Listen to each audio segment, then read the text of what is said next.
This transcends my own political views about what this administration has done. This, to me, gets to the heart of the integrity of the country, the integrity of our own government.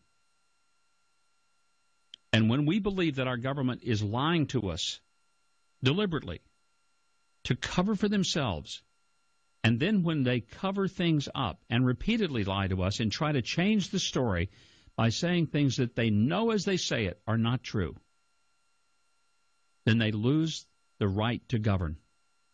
Because the only power that government has is the power to serve people with the consent of the governed. And you can no longer have the governed consent if you don't have their confidence.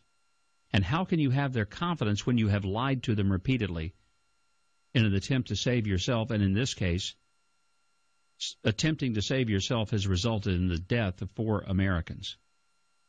And nobody's being held accountable. I lived through Watergate. I was in college.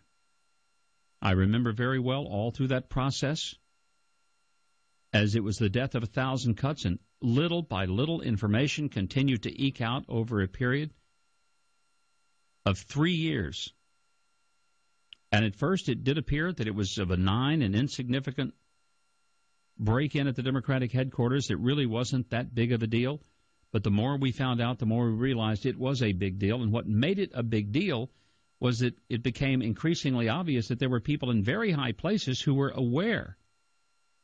And once some of these folks who may not have been aware prior to the break-in, but after they were made aware, then they did everything possible to keep the truth from coming out about who all was involved. Now, I want you to remember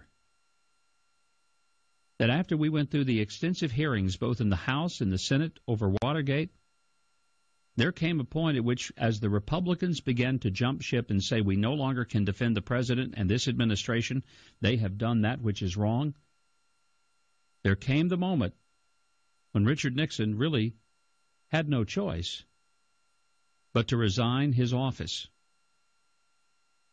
Now, I'm going out on a limb today, and I told you earlier this hour that I want you to mark this week down. I think it is going to be a very significant week. We've already seen the first layers of the onion unpeeled. We'll see some more of them this week. It is far from over. This is not going to happen this week. It won't happen in a matter of weeks. It will be a matter of many, many months. And let me be clear another thing. What I'm about to say will not happen if the Democrats get control of the House next year. If they're able to get control of the House and maintain the Senate, this will not happen because they won't let it happen. And they won't let it happen not because they're protecting just the president. They're trying to protect their entire political party. They would be wise to, rather than try to protect the president, would be to protect the integrity of the American system of government.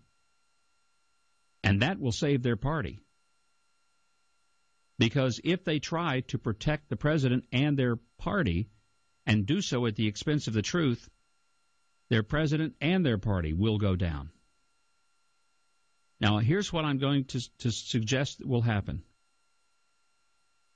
As the information and facts begin to come out, it will become so obvious that there was a concerted and very, very deliberate attempt to mislead this country and its people, to lie to Congress as well as to you. And I believe that before it's all over, this president will not fill out his full term. I know that puts me on a limb. But this is not minor. It wasn't minor when Richard Nixon lied to the American people and worked within those in his administration to cover up what really happened in Watergate. But I remind you, as bad as Watergate was, because it broke the trust between the president and the people, no one died. This is more serious because 4 Americans did, in fact, die. And President Obama has yet to explain why did they die. I'm not saying he was the one who withheld the operational command of the Special Forces going in there to try and at least attempt to rescue them, because I don't know that.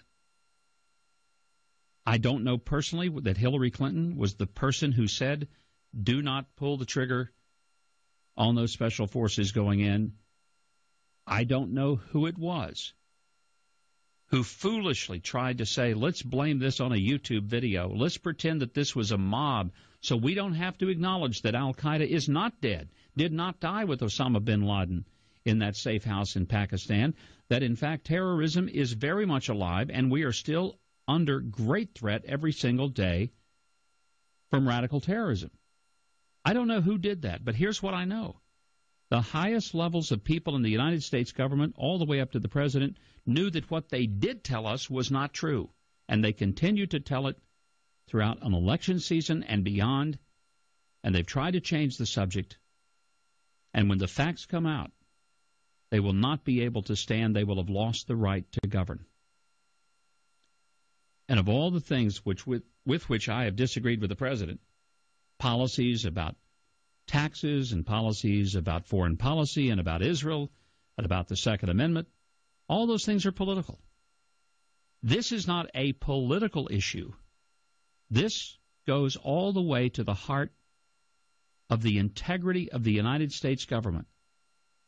You can disagree with the president, you can criticize a president, but when a president lies to the American people and is a part of a cover-up, he cannot continue to govern. And as the facts come out, I think we're going to see something startling.